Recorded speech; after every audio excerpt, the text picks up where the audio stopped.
was interesting when we talked was that you walk in and you actually have to immediately get team buy-in. Can you talk a little bit about that and how you do it? Yes.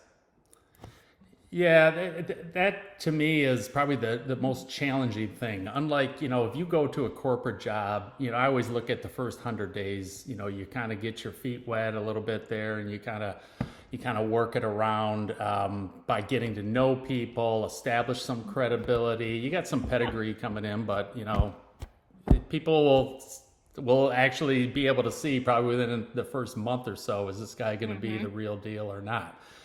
In my role as an interim person, they never give me a division that is humming along. I get the problem Absolutely. children. They're missing the profitability. They've had, a general manager that sexually harassed someone. He got fired, and I got to come in and clean up not only the mess that was left, but the cultural Wow. mess and everything like that. And so I always come in as a guy that, I say that you people are smarter than I am in your roles. I'm not here to learn your roles as well as you. I'm here to understand your roles so I can maybe connect the dots for you with Yeah. other divisions. I'm going to empower you to do your jobs. And my job is to kind of look at it collectively, see where there's opportunities for us, get you involved in making the decisions along the way. And hopefully over the course of the next, month, 2 months, 2 years, some of these have gone on for 3 years.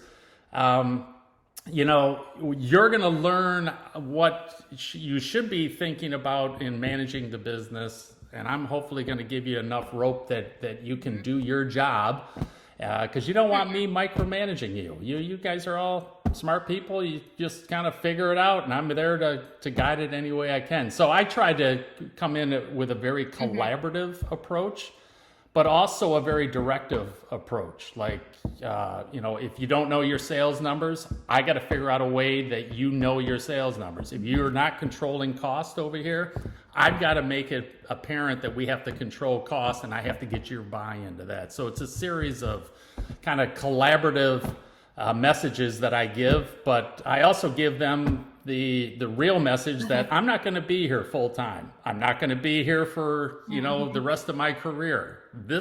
You guys have to own your success here, and they One generally thing embrace that that. I hear is that you give them the level of responsibility and the authority and ownership. Like all of those pieces, it's absolute gold for the right employees, right? The right leaders.